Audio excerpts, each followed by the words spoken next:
Bonjour, ici Pasteur Timothée. Dans sa première lettre aux Thessaloniciens, l'apôtre Paul écrit ceci. Le Seigneur lui-même descendra du ciel. Nous serons enlevés dans les nuées à la rencontre du Seigneur dans les airs. Et ainsi, nous serons toujours avec le Seigneur. Amen. Vous savez quoi?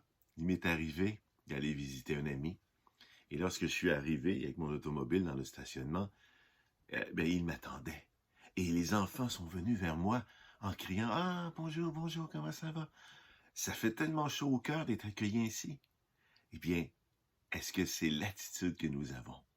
Est-ce que nous attendons Jésus pour l'accueillir? Pas seulement pour qu'il nous enlève nos soucis, pour qu'il vienne régler nos problèmes, pour qu'il éloigne de nous nos ennemis. Est-ce que nous l'attendons, lui, avec joie, avec empressement? Dans le livre de l'Apocalypse, Jésus dit lui-même, au chapitre 22, Jésus dit « Oui, je viens bientôt. Oui, je viens bientôt. » Alors Jésus n'est pas un menteur. Et ensuite, c'est écrit « Amen, ainsi soit-il. Viens, Seigneur Jésus. » Voilà l'attitude que nous devons avoir. Est-ce que c'est celle-là que tu as aujourd'hui?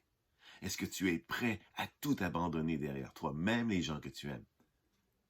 Parce que chacun doit prendre soin de lui-même. Rappelez-vous, lorsque Jésus fait la parabole des 10 vierges, il dit que quelques-unes ont manqué d'huile, parce que dans la parabole, l'époux peut arriver n'importe quand, et même dans la nuit. Et dans la nuit, on voit rien, alors ça prenait une lanterne avec de l'huile pour la chauffer, pour produire la lumière. Et certaines personnes qui avaient de l'huile suffisamment, parce qu'elles veillaient sur elles, n'en ont pas donné aux autres, de peur d'en manquer et de manquer l'époux lorsqu'il était pour revenir. Et c'est Jésus lui-même qui nous donne cette parabole. Alors aujourd'hui, je ne fais que la redire. Es-tu prêt? Est-ce que tu as suffisamment d'huile dans ta lampe? Est-ce que tu passes ton temps à te disperser dans tous? En aimant tout le monde et toutes les causes sur la terre, tu vas manquer d'huile. Prépare-toi à la rencontre du Seigneur. Prépare-toi à l'accueillir. Et ça commence maintenant. Et c'est toute la journée. Et demain, maintenant. Et c'est toute la journée. Et à chaque jour, dans la joie, dans l'adoration, dans la lecture de sa parole. Prends du temps. La moyenne des croyants que je rencontre, là, qui me disent qu'ils ne lisent pas la parole à tous les jours, c'est 80%. Ils ne sont pas prêts. Ils vont manquer d'huile.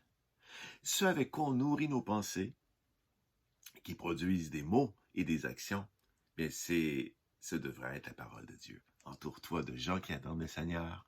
Et bien aujourd'hui, c'est une belle journée pour le débuter. Et bien, manquons pas d'huile.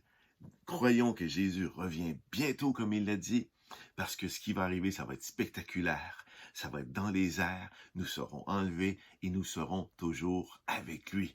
Et vous savez, on n'attend pas Jésus parce qu'il va éloigner nos ennemis de nous, parce qu'il va régler nos problèmes d'argent. Pas du tout, on l'attend pour lui. Et c'est pour lui seulement qu'on se prépare et on ne veut pas manquer d'huile. Alors je vous laisse là-dessus. Bonne journée et que Dieu vous bénisse. Et oui, je viens bientôt, dit Jésus. Attendons-le avec joie. Amen.